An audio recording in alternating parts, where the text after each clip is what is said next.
Howdy, howdy, howdy. Welcome to this week's episode of the Overflow Podcast. We have got a lot of stuff to go over, a couple of soapboxes to jump on. We are super, super excited to be here. You guys are getting this podcast a day late and a couple of dollars short. A couple. As always, my name is Joaquin. I'm Jay. And this is, once again, the Overflow Podcast at thisisoutcry.com, where you can go and follow the links so that you can follow us on everything.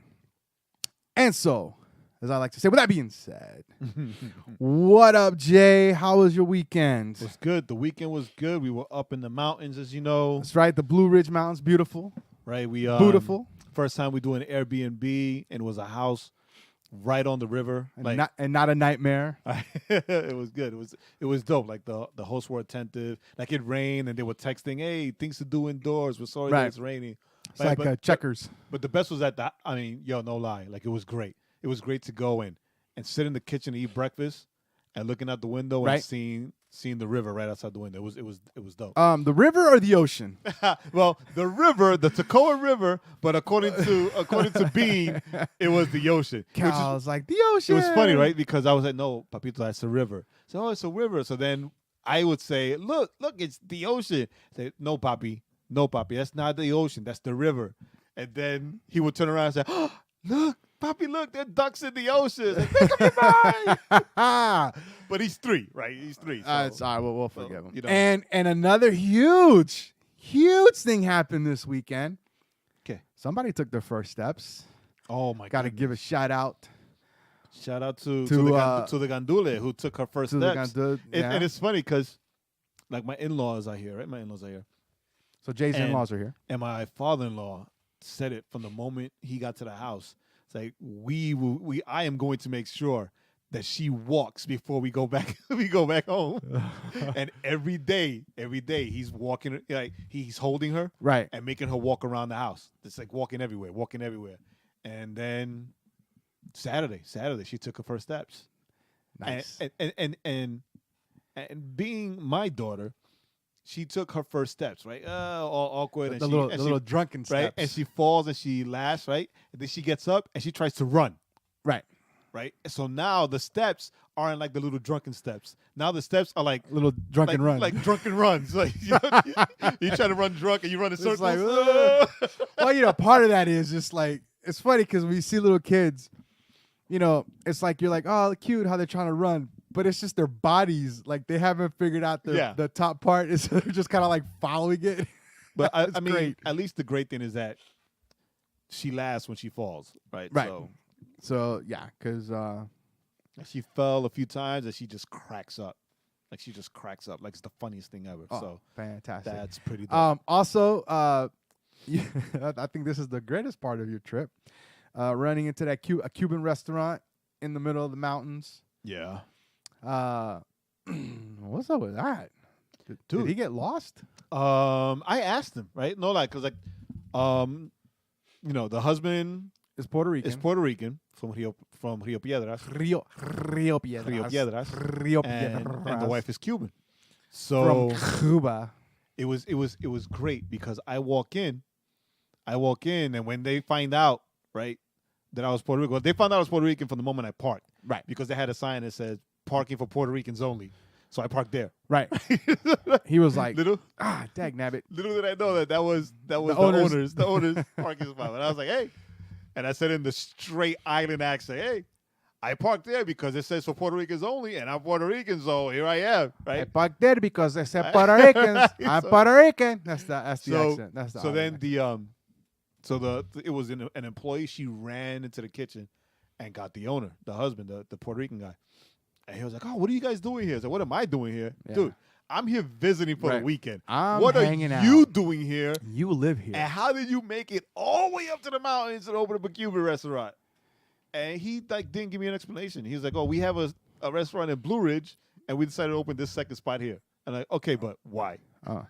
Did you take his picture? Should we send it to Puerto Rico, see if my cousin needs to come get him? He's like most wanted on the island.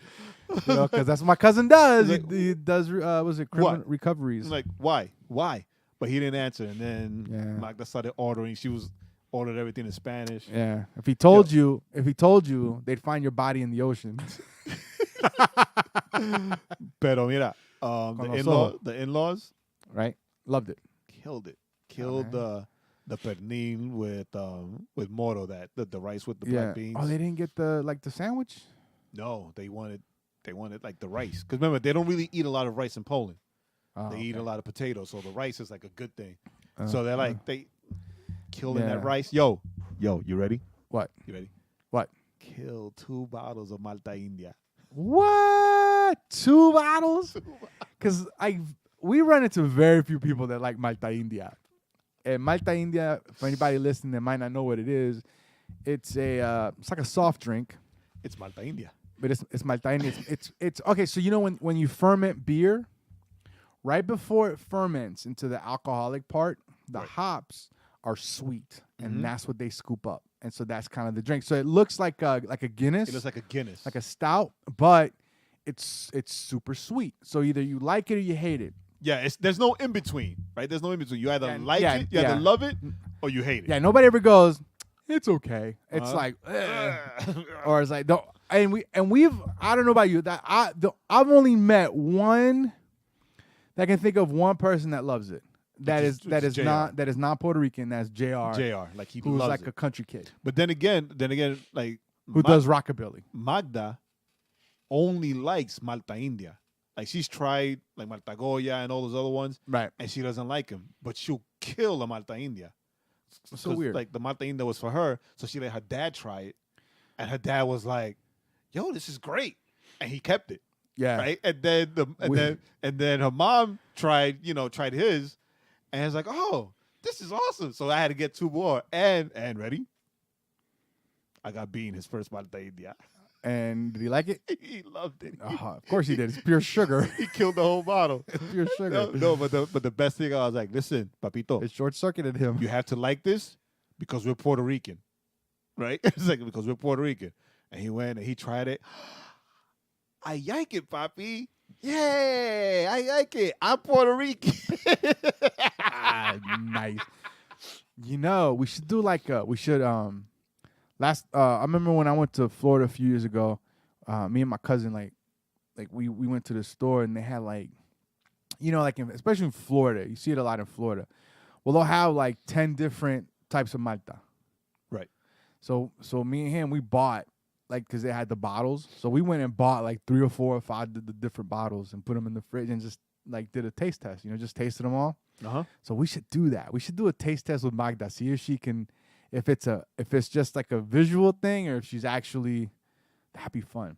All right, I'm gonna put that down. Yeah, write that down. That'd be a lot of fun. You know, noted. Well, that's dope. That's awesome. So you got a chance to unplug. You know, Jay shared. I got a chance to unplug, and then probably what you're gonna say now. You know, as things happen with me, a lot. As he was looking into the ocean. I was looking to the ocean. No, actually, what I told you about the supermarket, Right. meeting a woman, an older lady in the Being able supermarket, to minister. and be able to minister and pray for her, right? Stuff. And the coolest part of that story, okay, well, I mean, the fact that you got to minister was cool. But the coolest part of that story was the fact that she was talking about how she had been with her husband since they were 13 years old. 13 years old. Yo, that's like, they were 6th grade sweethearts or 7th grade sweethearts. Since they were Wow. 13 years old. 13, and he died a couple years ago, right? Like 3 years ago. Let's not be silly. They weren't married No, at 13. they but- got married like at No. 18? Yeah, 17? they got married like 17. But, you know, it was back in the day. So it wasn't dating. It was Right. courting. He courted her. Right? He asked her mom Well, for permission. he kind of stalked her at first, He right? kinda 'Cause stalked her. Yeah, Because he would stand across the street, try to catch a glimpse, Right? you know, become friends with her brother. He became friends with her brother so he could be able to so go he into get the into house. the house. Right? But listen. That's a player, son. But listen. That's how he came to know the Lord, because he would sneak in. He would go into the church. Right. I don't think he would sneak into the church. Yeah. He would go into. They allowed him to walk in. He would go into the church because her family were family believers, and they went to church. And she told me, like, you know, that's how he met the Lord. He would go into church and sit 2 pews behind, so that he can just like look at her, and she would look back and be all smiling, all shy, flirty. and, right? And the mom would look and be very- all stern, like, get away from my daughter, right? Very stern. But that's how he started going into church and met the Lord, because he would go into church so that he could he try to get close to her. Get close and get to know this girl. No, now he was doing it just to get to know her. Just right, not even because he couldn't talk to her, so he was doing it just to be in the same room as her. Like, listen, all dudes, any dude that's listening is like rolling his eyes right now, like, what a chump. And all the girls are like, oh, their hearts are melting. This is like a Lifetime Hallmark Channel type of joint. Well, the guys that are rolling their eyes and saying what a chump, they're suckers. You guys are suckers because you're missing out. You're missing out. They've been together since they were 13. 13. And he died 3 years ago. 3 years ago. So they were married. Did she say how long they were married? No. They had been married, what, 60 years? She didn't. She was too busy crying on the like fact that 60, 70 years? 60 years? That's like 50 years? That's like her whole life. Right? Like her Long whole time. life with Long this time. one guy. And then she was talking about how she just missed him so terribly she didn't know what to do because he wasn't in her life anymore. Her words, like, she felt lost. Like, and that's the dream. Waiting for God to That's the dream. To have somebody's going to miss your behind right? when you're gone. Her words, waiting for God to take her home to so be with that her she husband. can be with him again. Dude. Oh, dude, I'm like, I'm getting it's getting a little dusty in here. What the heck, man? My heart just melted. Dude, I was like, that's right. I said it. Yeah, that's what's up, man. Yo, that's the dream right there. Shout outs to Miss Bessie. Miss Bessie up at the Blue Ridge Mountains. May God bring you peace in right McKaysville, now. Georgia. McKaysville, Georgia. I'm gonna go visit her. I'm like, hey, Miss Bessie, who are you? I'm gonna go stand in front of I'm gonna stand across the street in front of her house. Don't do that. Yeah, that's it. Talk about a different era, right? Because if you did that now, you get the cops called on you. You get all kinds of restraining orders. That's for another day. But the other cool thing is Jay had shared with me was just and we're not gonna delve too much because it's something that we're gonna bring up later. But just some stuff God kind of what's the word? Kind of showed you, right? Revealed to you. Kind of revealed, put in my heart. Yeah. Conversation. Because I think I've expressed this before, but when when I'm alone, right? When I'm alone and I'm praying out loud to God, right? I'm praying out because if I'm by myself, then I'm gonna pray out loud, right? But there are times where those out loud prayers turn into out loud conversations. That if you would have just like open the door and step into the room, you would swear I'm having like an animated conversation by myself. Right. Like, it's like it's kind of like the movie The Apostle. Yes. When Robert Duvall was in his room praying, and he was like screaming to God, and he was like, I totally forgot about that movie. Yes. No. Like that. Okay. All right. So just imagine, just Jay walking around with a big Bible in his hand, just screaming into the ceiling. Well, my phone. And that's what it is. So but what Jay came back with, really cool stuff. Can we give him a teaser? Sure. So I gave it the title and I already forgot it. Because this is what I'm not good at. I should have wrote this down. Hold on. I wrote it down. Oh, Jay wrote it down. But this is authentic. The authentic self. The authentic self. And what's the tagline? I'm really proud of it. Forget about the tagline. No, I'm not going to give them the tagline yet. Oh, man. Okay. I'm not going to give them the tagline. So the authentic self, and it's got a really dope tagline. It's got a really dope tagline. It does. So but we're not going to give I'm a genius at taglines. It's like the only time my brain fires but creatively. But like real quick blurb, it's basically about being your authentic self. It's about being your authentic self, and in that showing authentic faith. Ooh.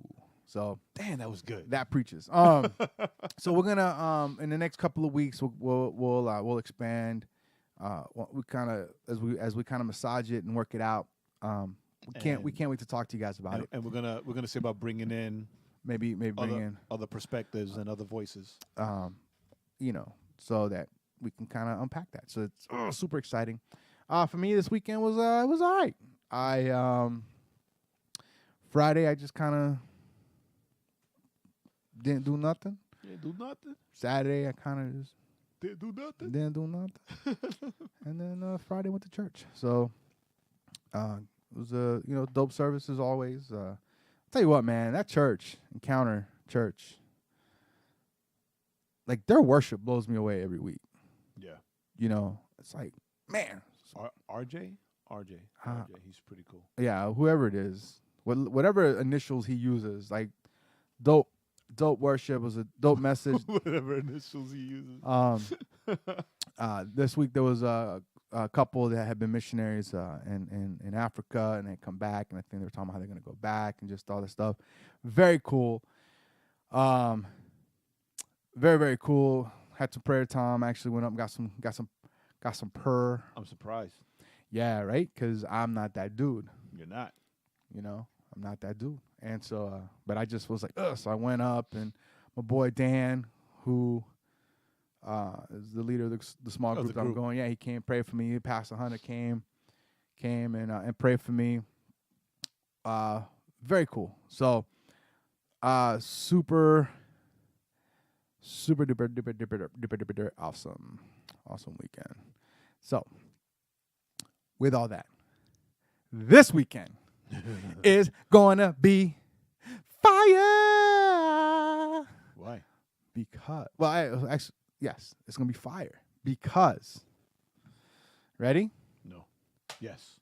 Avengers comes out on Friday, and I'm gonna tell you what. Right. I'm gonna tell you what.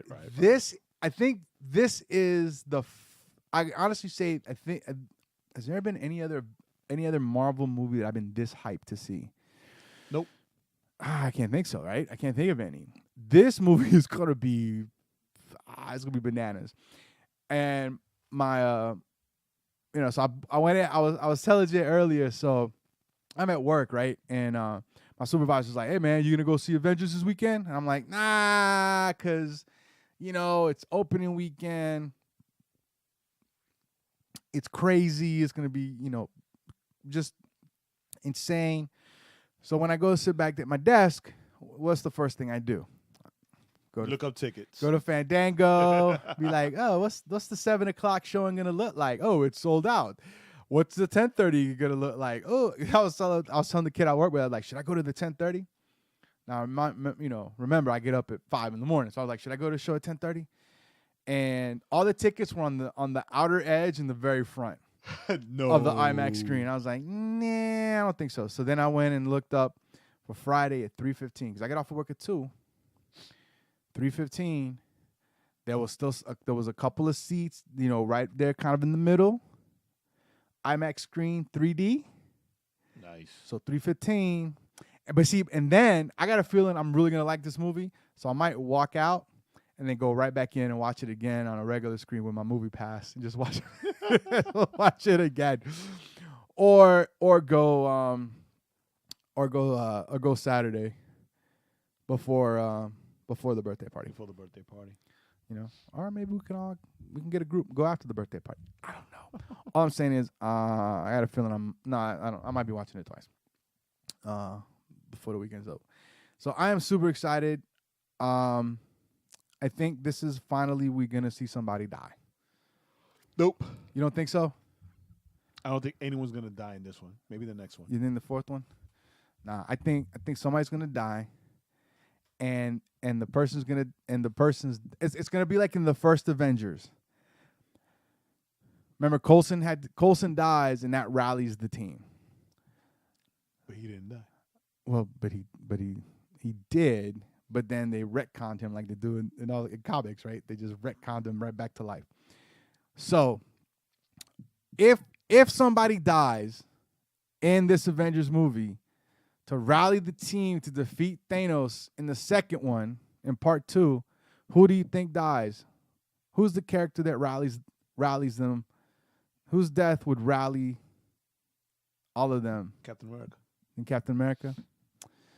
I'm gonna go with the bald-headed girl from the Guard, Wakanda. Okoye? Okoye. Okoye's I'm not just kidding. I'm just kidding. No one from Wakanda's died. Michonne from The Walking Dead. She's gonna die. No one from Wakanda's died, because that's gonna cause there'll be riots. No, so that's my thing. My thinking is Captain America. My Captain thinking, America. If anybody will rally the troops, as blah, per se, it would be Captain America. Because no matter what, Captain America is a symbol. Right. Doesn't matter. Doesn't matter what happened with Civil War, whatever. Captain America is a symbol. So somebody said, man, I've been to Mr. Sunday Movies. I don't know if you ever watch his stuff on YouTube. I have no idea who that is. Mr. Sunday Movies. He's this Australian guy. Puts out some hilarious videos. He did a top 10 things to look out for in the Avengers. And like 4 of them were Hawkeye related. It's hilarious. I think it was him, and he was like, here's what's going to happen. They're all going to die except for Ant-Man. Because Ant-Man is going to shrink himself down to the subatomic, particle level, subatomic level, going to travel through space and go get Captain Marvel and bring her back for the second movie. And I was like, that's so strange and so weird, but that would be kind of awesome, kind of hilarious if they let Ant-Man live.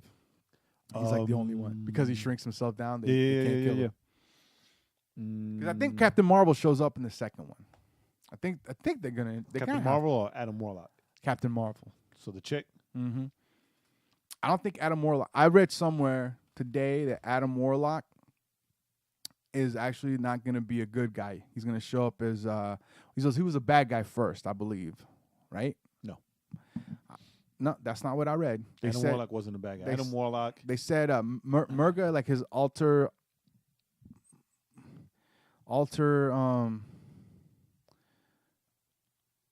what's it? His evil twin? His evil persona or whatever. Right. Okay, yes, I remember now.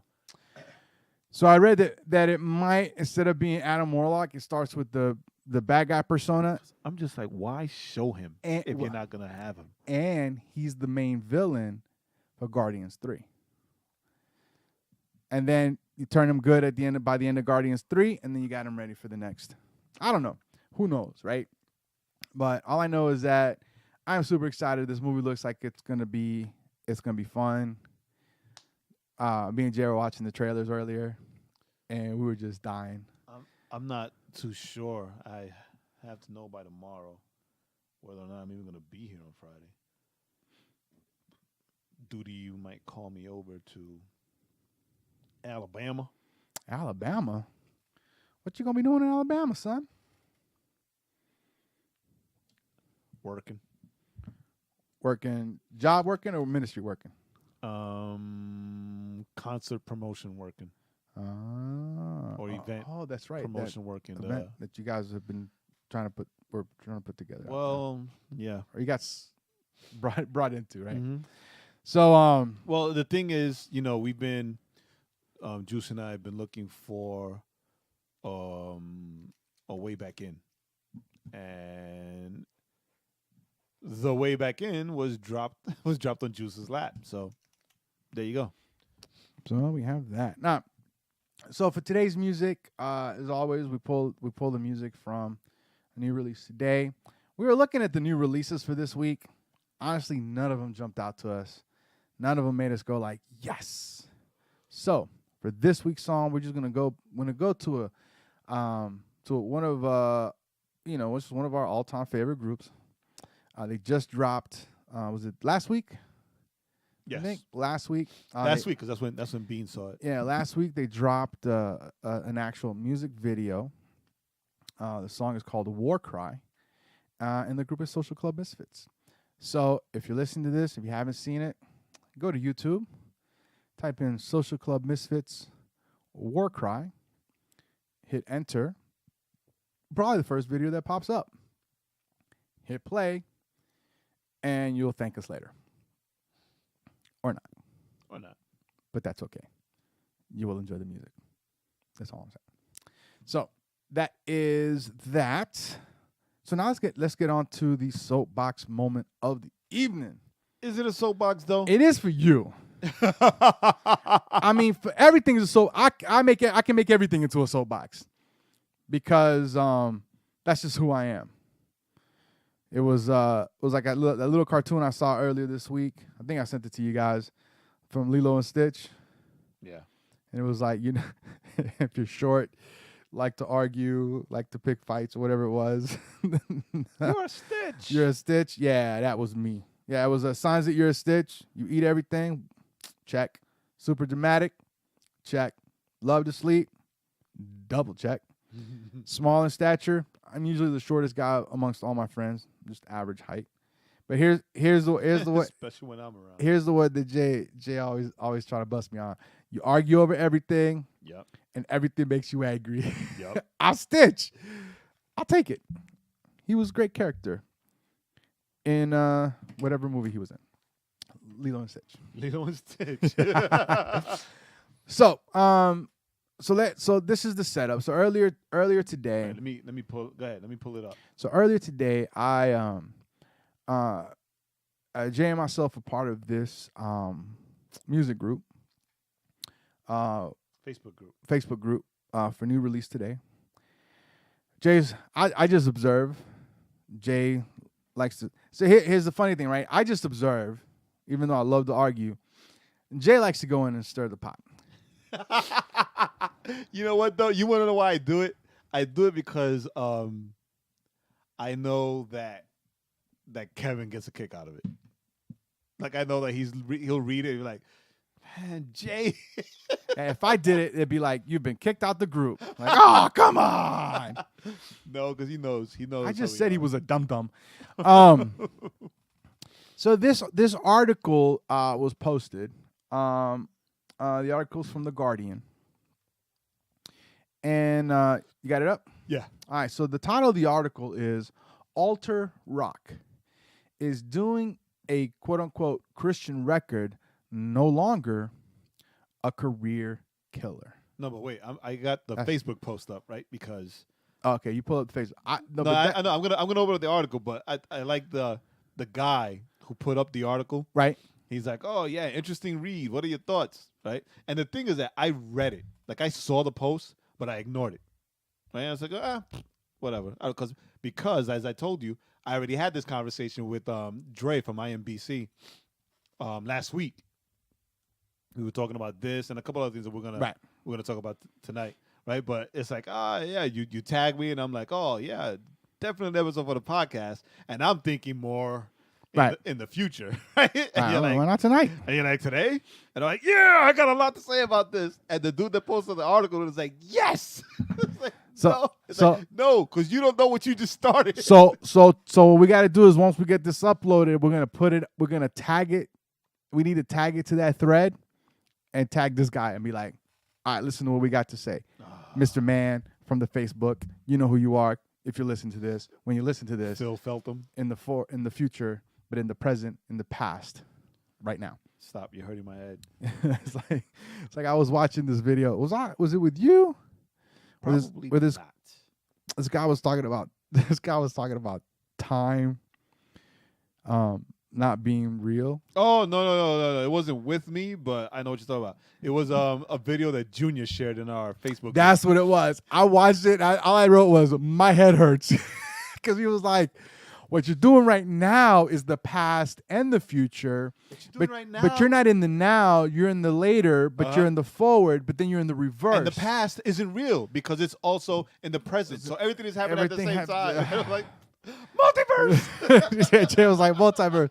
I'm banging my head against the table because I'm just thoroughly confused. Thank you, DC Comics. I understood this wacko. That's whenever me and Jay talk about anything and we're just kind of like, it just doesn't make sense. Multiverse. And that we just wipe our hands from it. That closes everything. That closes it all.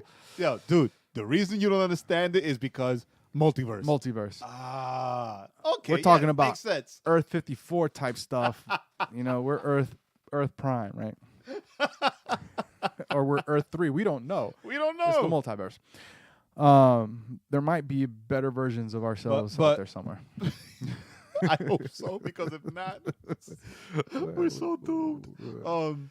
So alter rock, right? And the reason why I ignored it when I first saw it, because I thought it was, I assumed that the article was about rock style worship in the church, right? Right. But then when you tagged me, I was like, okay, maybe I need to Look at it. I need to read this article. So I read it while I was driving. That's a lie. You're speaking of Jay's ghost right now. I read it while I was At least driving. Yeah, my body's somewhere in the ocean behind the the ocean house. behind the house. With the ducks. With the ocean ducks. But it's an interesting article, and yes, I do have a lot to say about this because, I mean, I deal a lot within the Christian music community. So yeah, so there's a lot of so there's a lot of threads, but the kind of the and we'll post the article on the website, so you can go check it out. So the article says Alter Rock is doing a Christian record no longer curricular, and it starts with Justin Bieber's next record is rumored to have a Christian theme, and other stars from Chance the Rapper to Stormzy, who's a UK artist. I had no idea who that was before this article. Me neither. I had to look them up. Aren't afraid to wear their faith on their sleeves, and so it kind of goes a little bit into how Justin Bieber, is a high-profile member of Hillsong, and he goes to Hillsong L.A. and he'll go to Hillsong New York if he's over on the East Coast. He was baptized by the Hillsong pastor in New York. Carl Lentz. And he, he was doing his tour and he stopped it because he said he needed to get himself straight, and reconnect with God. So this is according to an anonymous source. In The Sun, he's reshaping his sound so it is more in line with the church's values and beliefs. It could be a risky move, but perhaps not as risky as it might once have been. And so one of the quotes here is, I think musicians now have a much more direct route to communicating with their fans. They don't have to hide elements of themselves if it fits into their brand. Right. Which is problematic right there. And that right there is a whole other can of worms. Right. With Chance. Right. But it's true though, right? Because of social media, right? And the person they use as an example, which is Chance the Rapper, right? We can use as an example here because Chance the Rapper, like he changed the way music is critiqued and like accepted and listened and to, consumed, right? Yeah, right? Because everything that he put out before was through SoundCloud, and he won a Grammy without selling an album. Not only that, but just the fact that he won a Grammy showed that he changed the way the Grammy process goes, right? So that they can accept internet streaming and media streaming rather than record sales. The traditional route. Right. So because of that, and because of social media, you have like this. It's and yes, it's all smoke and mirrors, but you still have a more personal. Still have more personal access to your favorite artist through Twitter and through all these other mediums. Right. And Chance the Rapper had the song that blew up. Which was the Chris Tomlin worship song, right? So in the past, and this is part of the article, says in the past, a Christian faith was something to be hidden away or ridiculed. For those embracing a newfound faith, it seemed safer if you had already built your credibility. Bob Dylan, Johnny Cash, Alice Cooper, all weathered the born-again tag. For artists starting out, it still seems to be something to be buried. Because this article is from The Guardian, which is in the UK. Obviously they go into, especially in the UK. They talk about a couple of guys. And then the last kind of two portions of this is the idea of what is considered cool and uncool is framed so much more now by believing in who you are. And if being religious is part of that, then it subverts the whole idea. Previously, the idea of what makes a rock star was very defined, but the music industry has moved away from that. Now the definition is so broad, it's all about how you handle your popularity rather than being a white guy in a leather jacket who takes loads of drugs every night, which is kind of like that rock and roll the picture, persona, right? That we've all kind of grown up with. Yeah. It's what's his name? The Mick Jagger. Right. Mick Jagger, Rolling Stones, all of them, right? Mick Jagger, the Axl Rose, the old Axl Rose. Yeah. So, so what's interesting, for me, and I found this interesting because, as Jay says, one of the things is we're always looking at pop culture. We're always looking at, we're always curious to see as people, as famous people, kind of begin to navigate the waters of a Christian faith. And it's always very interesting because they're doing it in a kind of, they're definitely doing it in a different level as far as, the scrutiny, right? As far as how they handle, because they're in the public eye, right? They're somewhere where me and Jay aren't. Right. We don't have TMZ following us. If they did, it'd be very boring. Thank goodness, because they would lose ratings. Yeah, we're like, this guy, he's just been in his apartment all day. He's It's like watching Friends. Like this dude literally goes to work and home Yeah, he goes home. every day. Like for me, he goes home. I mean, he goes to work. He gets food. He goes home. I'm not quite sure. What he's Like doing. he says, he's boring. All he does is go to work and go home, and he actually does that. No. We can't keep showing. We can't do this. this. Oh, wait. He's gonna do something different today. Nope. He got gas. Yeah, that'll be me in the morning. So, one thing that me and Jay, there's two quotes, right? So the first quote, which was the about it being part of your brand, fits into your brand, and that's an interesting statement because everything is about brand nowadays, right? Everything. I mean, we have friends that's what they do, right? They're about branding, whether it's business, artists, whatever. And for me, that's always something that I've always kind of been like, that's always made me uncomfortable, right? Because, so in a way, it's almost like it's saying like, you got to view your faith, you got to view if it fits your brand or not. So then what is your brand, right? If you have to question whether your faith actually fits into it. And I thought the other quote, in the past, your Christian faith was something to be hidden or ridiculed. And the fact that the idea of what is considered cool and uncool is framed so much more now by believing in who you are. And if being religious is part of that, then it subverts the whole idea. So what's the whole idea? Is it the cool, uncool part? So if you're religious, you're uncool? Well, that's the thing. Or well, are you cool depending on what brand you've built and what circles you're in? I don't think it's if you're religious. I'm sorry. It's not if you're religious. I'm gonna retract the think part. I'm gonna come out and just say it. It's not if you're religious. It's if you're a Christian. Right? It's if you're a Christian. If you go out and you say that you're a Christian and you're blatant about it and you're unapologetic about it, that is what will work against you as far as having a secular music career, because it doesn't fit the image. Right? You can't say that you're a Bible-thumping, God-loving person and then try to have that image of the rock star, right? Because they contrast each other. Right.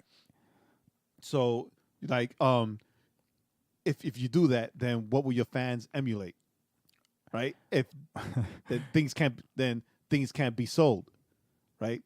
You can't get the sponsorship of Ciroc because you don't drink Ciroc, right? So the image, right? The image of a God-fearing Christian goes against the image of a pop artist or a rock star, right? So, which is weird because in the Christian realm, it's if you have the tattoos, then you're more relevant. If you drink, it's like more relevant. You got people that are like kind of got that rock star persona in the Christian realm, but it's like a clean rock star persona, right? That they put out because that's their brand. That's the brand. But if you think, that's crazy. It is crazy, but that's the way the world works. It boggles me. If you think about it, let's bring up Carl Lentz again. All right, Carl Lentz, whenever he's on these interviews and on these shows and stuff, the first question that he gets asked is, but how can you be a Christian or a pastor when you don't look like your typical pastor? You don't dress like your typical pastor, right? Right. Because there's already this image. Right. That is really, I mean, and Regardless and- of and- regardless of the fact that it's like 40 years old. And I'm not going to put myself in the same realm as Carl Lentz, but when Magda and I went to buy furniture for the house, when we first bought the house, right?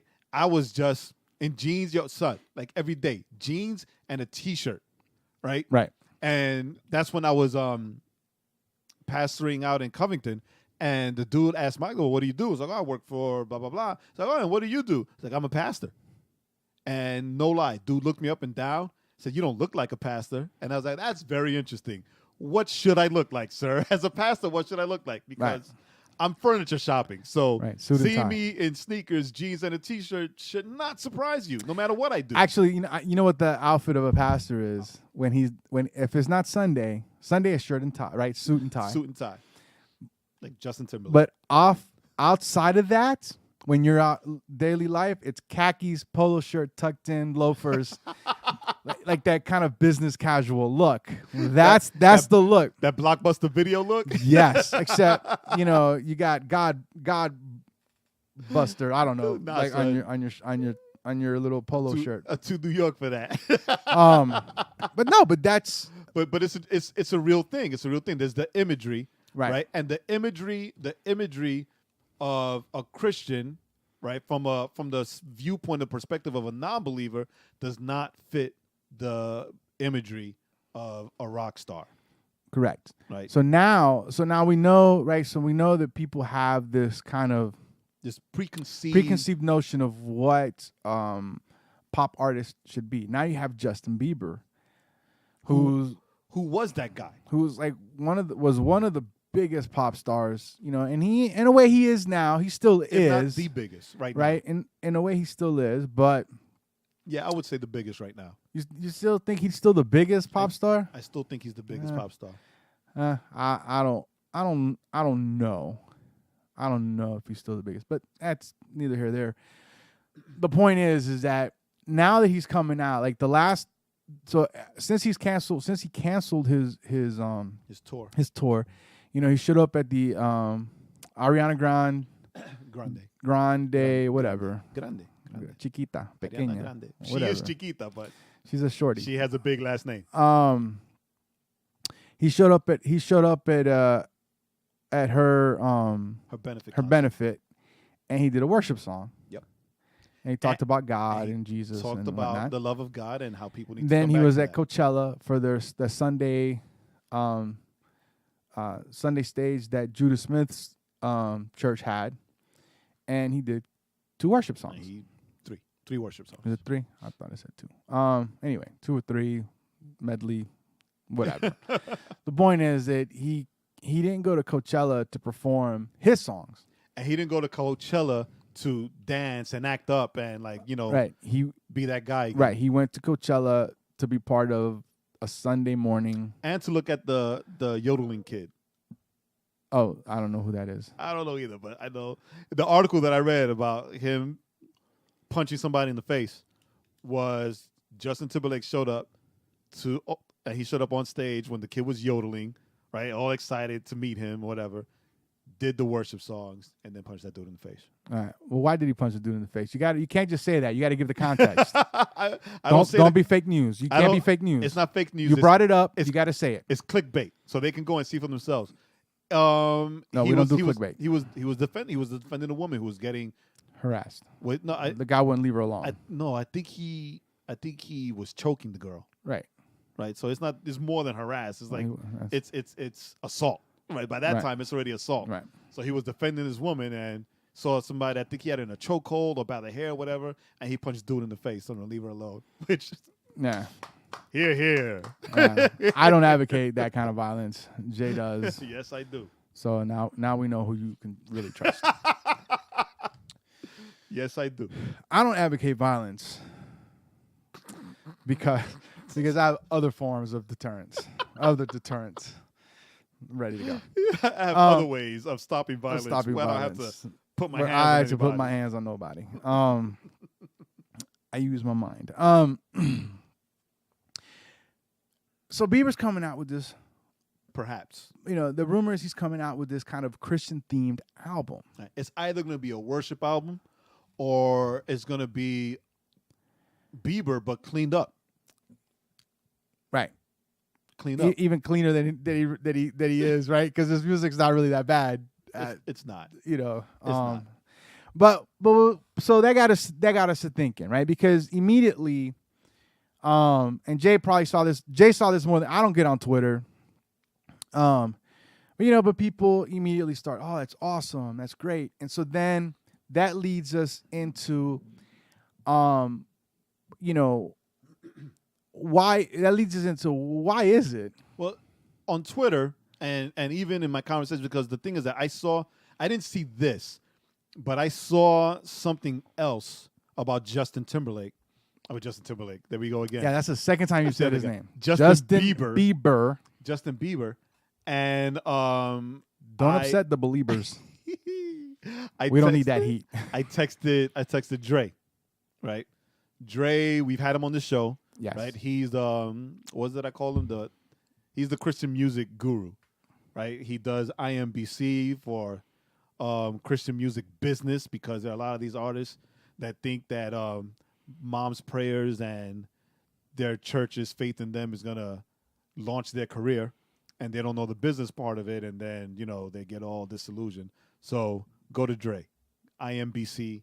He's the guy that's going to teach you the business side of Christian music. But anyway, I go to him because he's the one that's connected to like Spotify, to YouTube, on what else was Def Jam, right? Like he's connected to all these musical outlets and all these places and all these things.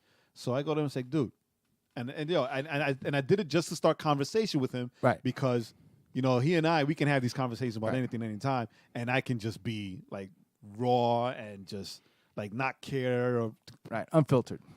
Thank you. And I said, watch. I said, look, watch. Like, let's read this, and I promise you, Justin Bieber is gonna come out with a worship album, right? He's gonna come out with a worship album.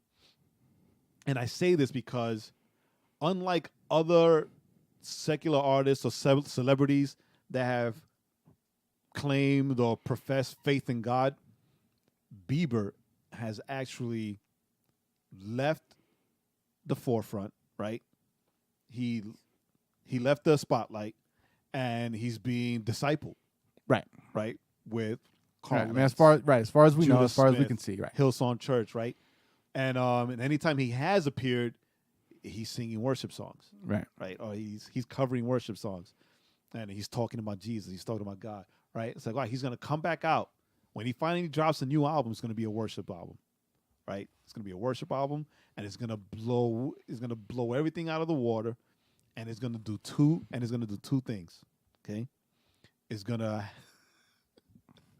the Christian music side, they're either gonna hate him, right, call him out for being a fake, just trying to get that Christian money, which he's already been doing, or they're gonna try to ride the coattails, because that's what happens, right? And of course, we got into this whole conversation, and Snoop Dogg was brought into that conversation. Right, because Snoop Dogg his just gospel album. A couple of weeks ago, last month, I think he dropped the gospel album, which I said, because me and Jay got an excitable discussion going. Because my whole point with the Snoop Dogg album, because once again, on Twitter and everybody's like, oh my gosh, Snoop, and these are believers, right? They're saying, oh my gosh, Snoop dropped this gospel album. It's amazing. It's great. Awesome. It's so awesome. Great. And my whole point was, my whole thing is, the few songs that I've heard, I'm like, man, his gospel album is more gospel than gospel artists are putting out right now. And Jay was like, oh, he's got great writers. I'm like, well, that's even worse. If these great gospel writers are writing great gospel songs for Snoop Dogg, but not for the actual gospel artists that are saying, this is my ministry. It's money.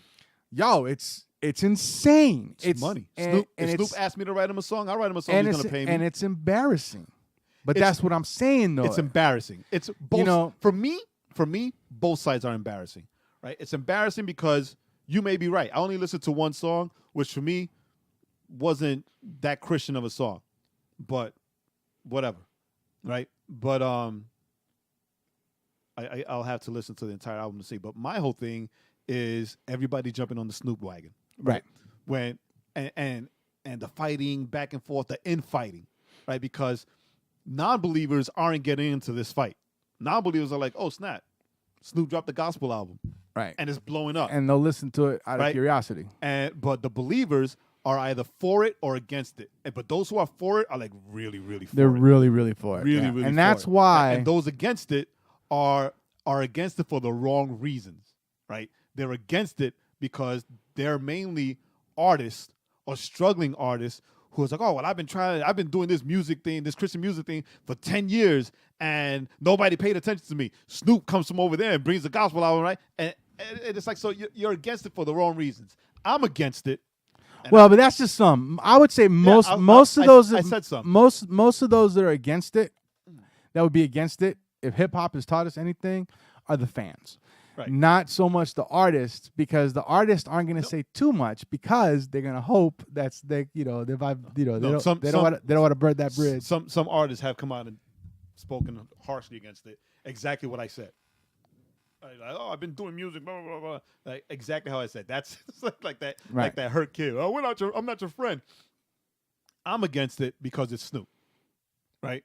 Because it's Snoop, and he put out a gospel album. For me, it's just a music album. Right. Right? So It's just a music it's album. not because it's Snoop, but it's because It's not because it's Snoop as a person, but it's because it's Snoop as and what he he's- represents, Yeah, and what he represents, and there is nothing in his life which is tons of that weed. he has shown, right? That he has shown, because we're going to use the contrast between him and Justin Bieber. There is nothing in his life that he has shown that he's a disciple of Christ, right? That he gave his life to Christ, and he's now pursuing a relationship with Jesus. Stop judging, Jay. Whereas Justin Bieber, right? He stopped his tour because he wants to get closer to God. He wants to get his life back on track with God. He's coming back out and he's doing worship songs, and and his image has been cleaned. Right. He's Right. kind of disappeared, really. Yeah, he's disappeared, getting discipled, and when he shows up, he's not getting in trouble like all the trouble that he was getting into Right. before everything happened, right? Right. Whereas Snoop Dogg is still with the weed smoking, still with the life that glorifies sin rather than glorifying God. And you want to say that I'm judging? Well, say that I'm judging. I'll say it myself. I'm judging, right? Because if you're gonna go and put out a gospel album, and the Harshing my gospel is the mellow. good news of God, right? Then your life has to show that you are a representative of that good news of God, Right. Let your life show, right? You will judge them by their fruit. There's no fruit that I've seen. Prove me wrong. Right. Prove me wrong. There's no fruit that I've seen from Snoop's life. Just a lot of weed Well, and football coaching. and that's not a fruit. Right? It's not a fruit. It's an herb. Well, it's like and I had said earlier, it makes sense in a way. It makes sense that Snoop dropped this album now. It does. Now that he did, right? He's older. He did his Snoop Lion thing, and then so he's kind of moved a little bit away from some of the gangsterism stuff, a little bit, not a whole lot, right? But Not a whole lot, because he. But he grew up. I told you that he, in an interview, he threatened any Christian believer or leader who didn't like his album. It wasn't a threat. It was just. I'm just saying. No, it was a threat. It was a. I'm just saying. It was a blatant threat. He said we could throw hands. It's like, I got something for you. We could throw hands. It was a threat. So, but I'm so scared. but Snoop, you should be not so much a Snoop, but the other guys behind him. But the thing is, I'm not scared because I'm never gonna beat him. I've met Snoop already. I designed his clothing line. No, I'm saying you're never gonna see him. That ran for like 6 months. You're not gonna see him like in the next 3 weeks. Yeah. Well, unless his aunt wants to do something else in Atlanta, because remember we were a right. part of that. And I was about to say we met his. He grew up in the church. I think he sang in the choir and all this different stuff. So it makes sense that Snoop dropped this album. Right. Because he's familiar. He's familiar with this music, right? And he grew up with it. And he grew up with it. So it makes sense. It makes sense that he dropped it. But the interesting thing is it's how quick. See, I don't think Bieber is gonna get much hate at all. Because it's like and we've seen this, anytime listen, I was thinking back, KRS-One, right? One of the like preeminent, like, like top 10 MCs in hip hop in the history of hip hop, right? Some could probably even argue top 5, right? Influential. Yep. I mean, the dude got into battles and just, rap battles and just crushed people, crushed careers. Like, this was the dude. Yeah, one of his first album was the first hip hop album that I bought. Right. On wax. He appeared on T-Bone's album, and then he did a Christian album, a quote unquote Christian album. Yeah, exactly. And everybody was like, "Oh my gosh, KRS-One, he got saved," and everybody. I did too a little bit. Mm-hmm. Me too. Right? I bought the album. Everybody jumped on that train, as it were. Mm-hmm. Sebastian, that's for you. Jumped on that train because we all got excited that this famous person within our culture, within the hip hop culture, was repping Christ. Now, it didn't pan out that way, did it? It was like a flash in the pan, and all of a sudden he started he was like Christ, but then he started bringing his third eye and all his like Egyptian, whatever, all this other kind of crazy stuff in there. On the Spanish side is Héctor el Father. Yes. Right? Big, famous reggaeton artist. Right. Right? Who was super successful. Super successful on the Spanish side. Then as a producer, as a rapper. He was signed. Who was he signed to? Was he signed on the English market? Was it Bad Boy? Was it Bad Boy? I thought it was Sony. Anyway, he was signed to somebody big. He was signed, right? And he accepted Christ, and he dropped everything as so much that he dropped the name. Yes. Right? He did not want to be known as Héctor el Father anymore. No, he was Hector, whatever his last name is. And to the point that he could have made more millions if he would have kept making music as a Christian. Right? But he stopped doing music. If he went from Hector el Father to Hector el Padre, right? Right? But like he stopped everything. Yeah. Like he disappeared for a while. And he started preaching. He was discipled, yeah. Right? Became part of a church, right? And then dropped the name and dropped the music. He didn't want to do the music. He did one album. Yeah. One album as a Christian, talking about his journey. And even then, I think that album came out before he disappeared. I think he dropped that album and then he disappeared. Probably. Because I remember our buddy. The album was about his journey from where he was to where he is. Right. Because I remember that event we went to where they were, oh, Hector the Father, he's gonna be here. And he did a song, then he preached. Then he did a song, then he preached. And it was like people were so disillusioned and so upset. I was there because I went to Angel opened up, right? Angel is one of the Angel and Chopping Boy, were the two guys that opened, and it was one of those things where it was just like, oh, this is so weird because I came to hear the music and he was preaching. A lot of people were upset. Bait and switch. He went to preach. There was a bait and switch. He went to preach. But that's the thing, right? And then look, there's this other song.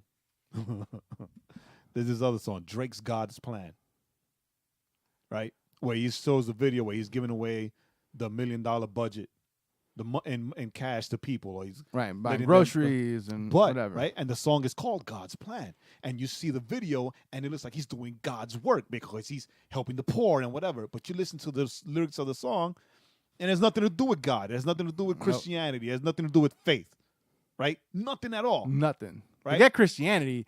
It has nothing to do with any faith. Right? And I'm gonna bring this out there, right? Because boom, let's bring it back to Chance the Rapper, who had the one song with How Great Is Our God. But if you listen to the album coloring book, there's not a lot of God in the album. Right. I didn't listen to it, so I would know.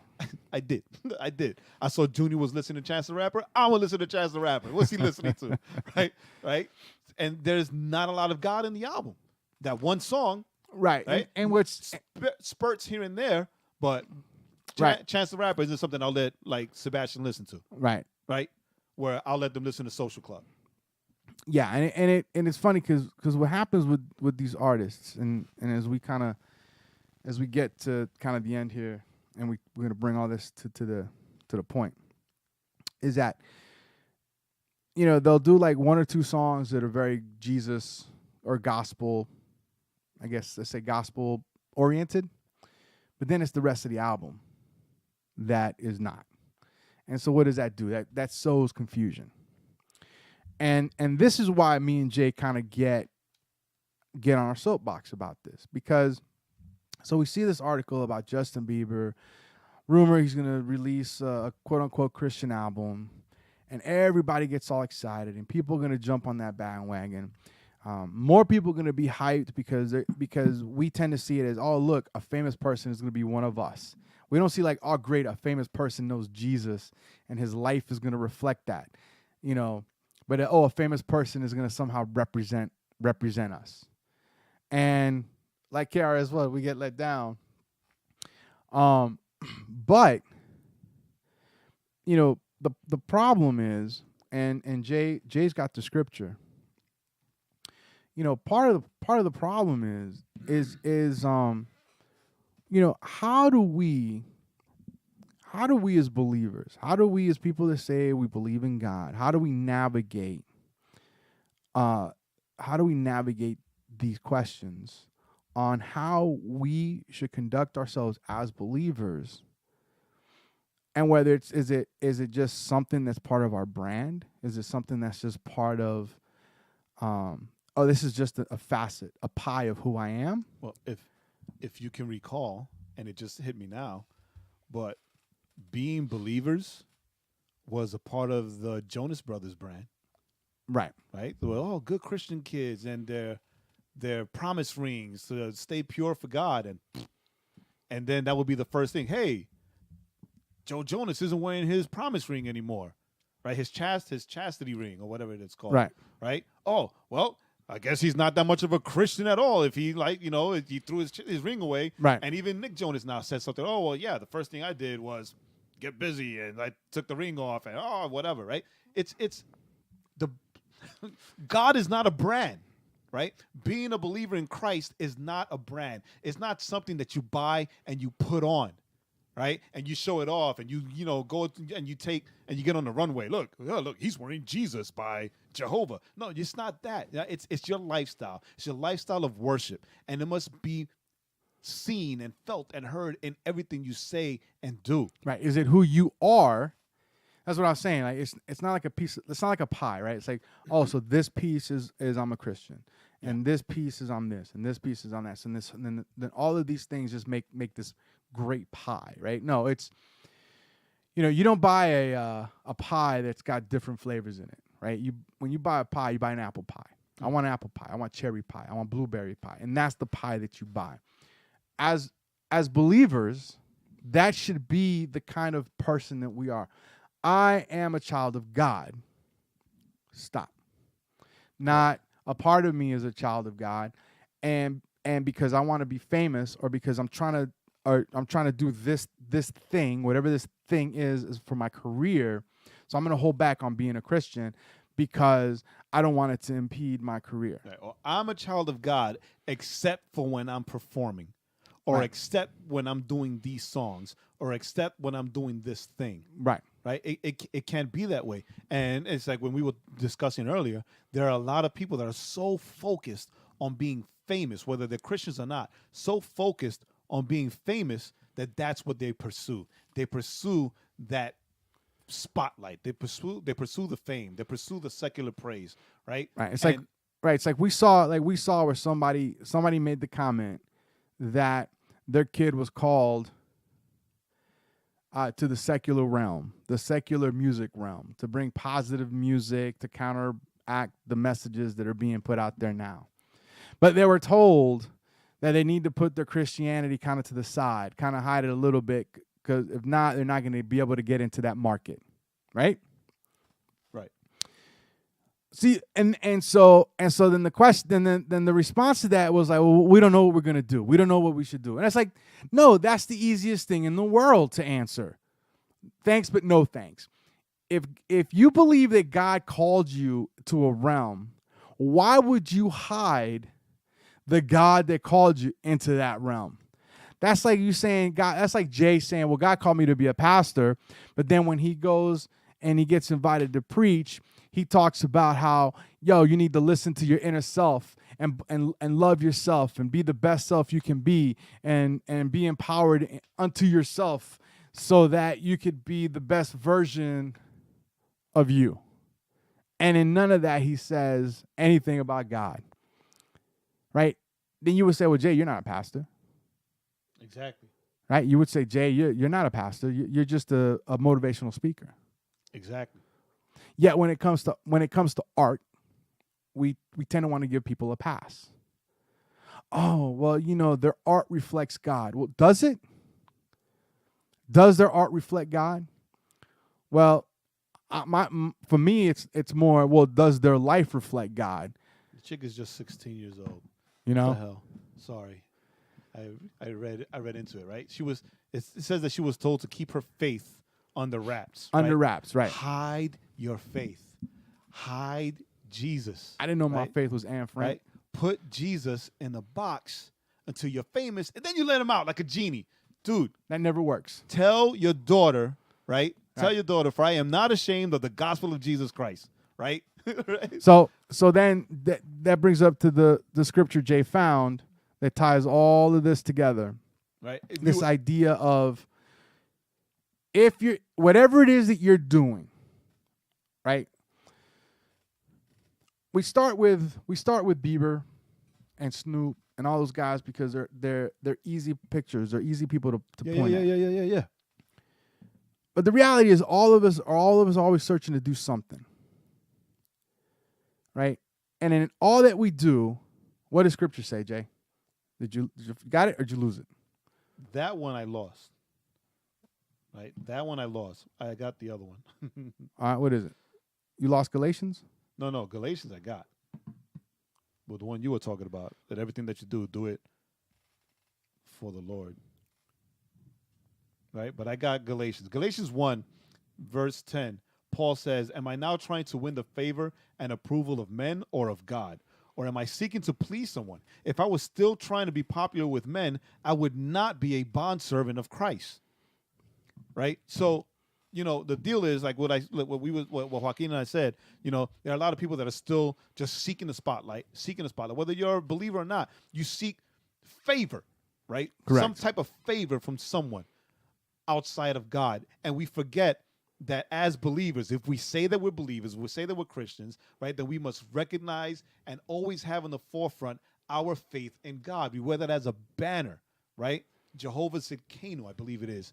God is our banner. We wear that as our banner, never to shirk away, but to stand firm in our faith. So if you're told that if you want to be famous in whatever thing you want to be famous in, whatever discipline, to put Jesus under the wraps and hide him for a bit, then you are you are looking to please the wrong thing. You are forgetting the fact that God is sovereign. And if that is where God wants you, then putting Jesus on the wraps or keeping him before you, nothing is going to stop you from getting to that spot if that is what God has for you, right? And I can say this because I pursued that.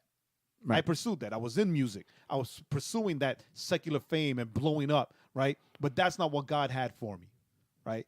God had for me to be a pastor, right? And I ran away, but now I'm a pastor. Here I am. Thank you, Jesus, right. Because I don't know what would have become of me, right, had I continued to seek that. Because I know, and oh, no, but you still would have been a Christian. No, I know myself, and I know that I wouldn't have been.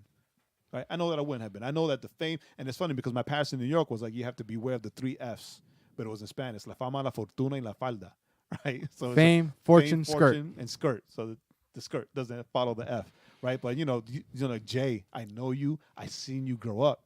Right? I'm happy for this music thing for you, but you have to beware fame, fortune, and females, basically. Right? Females. Fame, fortune, females. Right? So, and this is not just a response to that dude from the comment, but also and a piece of advice for all of you. Paul says it. If I was still seeking the approval of men, I would not be a servant of Christ, right? Because it's either you seek the approval of men and you drive everything and all your passions on that goal, or you seek the approval of God, which benefits last for an eternity. Right. Right. So that's it. We're stepping off the soapbox. So we just want to, listen, we kind of ranted and raved, and that's just kind of what we were going to do. That's what we did today because, seeing people get excited just because someone is doing something because they're famous. And then as we talk to people, people pursue fame in whatever field that they've chosen. Let's not forget that as believers, our eyes should be on him, and we should do all things to please him, not please someone else. So we're glad that you guys joined us. What is it? What is it? Seek ye first the kingdom of God, and all other things shall be added unto you. I'll be added unto you. Right? All these verses that tell you what to do. Come on, son. Go follow them. So, hey, glad you joined us. If you lasted this long with us, listen, we're out the soapbox. We can't wait to bring to you what God has spoken to Jay in the next couple of weeks. Super excited. We'll catch you next week. Yo, my name is Joaquin. I'm still Jake. And this is the Overflow Podcast at thisisoutcry.com.